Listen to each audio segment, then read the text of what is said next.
everybody, hope you all are fine. Open your English translation book at page number 104. আজকে আমরা can আর কুডের ব্যবহার শিখব। Chapter 12 আমরা শুরু করব।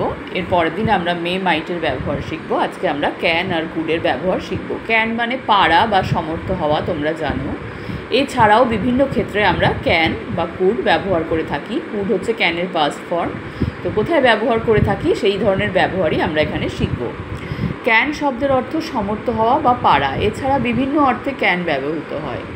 যেমন সমর্থ হওয়া বা পারা অর্থে আমি এটি করতে পারি, আই ক্যান ডু ইট। সম্ভব হওয়া অর্থে আমি দেখতে পাই না, অর্থাৎ আমার দ্বারা দেখা সম্ভব হয় না, আই ক্যান নট সি। অনুমতি বা পারমিশন দেওয়া অর্থে তুমি যেতে পারো, তোমাকে যাওয়ার অনুমতি দেওয়া হচ্ছে, ইউ ক্যান গো। অনুমতি বা পারমিশন নেওয়া অর্থে আমি কি যেতে পারি, ক্যান আই গো, অর্থাৎ অনুমতি চাওয়া হচ্ছে। সন্দেহ প্রকাশ অর্থে রাম কি এটা করতে পারে, ক্যান রাম ডু ইট। এরপর হচ্ছে কুডের ব্যবহার। ক্যানের পাস্ট ফর্ম হলো কুড, অর্থাৎ ক্যানের পাস্ট টেন্স হিসেবে কুড ব্যবহৃত হয়। যেমন আমি এটা করতে পারিনি, I could not do it, অর্থাৎ এটা অতীতের কথা বলা হচ্ছে, তাই ক্যানের পরিবর্তে কুড বসেছে। দুলাল স্কুলে আসতে পারেনি, Dulal could not come to school. অন্যান্য অর্থে কুডের ব্যবহার দেখো, এই যে আমরা কুড কথাটা এখানে ক্যানের পাস্ট টেন্স হিসেবে ব্যবহার করলাম। এছাড়া আর কোথায় আমরা কুড ব্যবহার করতে পারি বা করি? পরামর্শ বা সাজেশন অর্থে তুমি এটা করতে পারো, অর্থাৎ করবে কি করবে না সেটা তোমার ডিসিশান, বাট তুমি ওটা করতে পারো, তোমাকে আমি একটা পরামর্শ দিচ্ছি, ইউ কুড ডু ইট। অনুরোধ বা রিকোয়েস্ট অর্থে তুমি কি সেখানে যেতে পারো, তুমি যেতে পারবে কি, তোমাকে আমি অনুরোধ করছি, কুড ইউ গো দেয়ার। অনেক সময় ভবিষ্যৎকাল বা ফিউচার টেন্সেও কুড ব্যবহৃত হয়। যেমন তুমি কাজটি করতে পারতে, you could do the work. আপনি আমার অফিসে আসতে পারবেন কি, could you come to my office.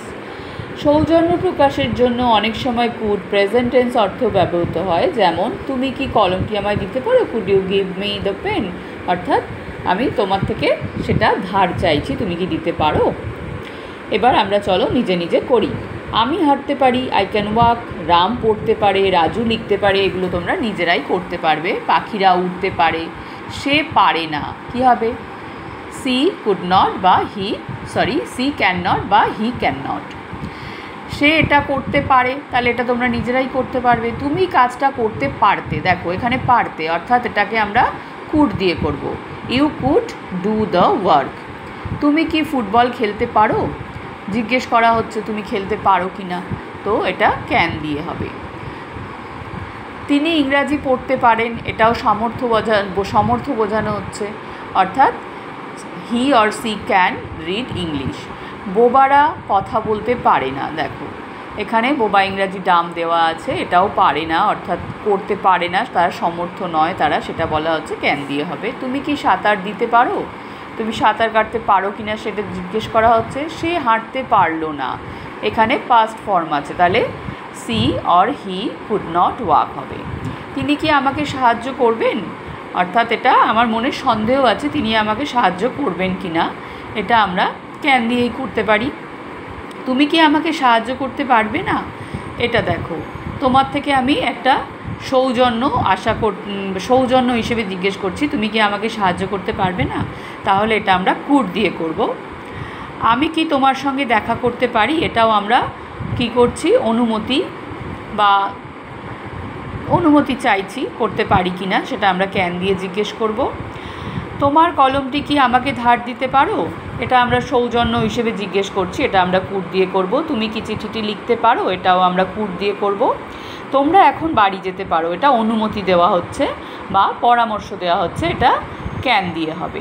অনুমতিও বলতে পারি, পরামর্শও বলতে পারি, যে তুমি বাড়ি যেতে পারো, তোমায় অনুমতি দিলাম, বা তুমি বাড়ি যেতে পারো কি পারো না সেই বিষয়ে আমি তোমায় পরামর্শ দিচ্ছি। যাই হোক, সেক্ষেত্রে দুটো ক্ষেত্রেই ক্যান দিয়ে এটা হবে।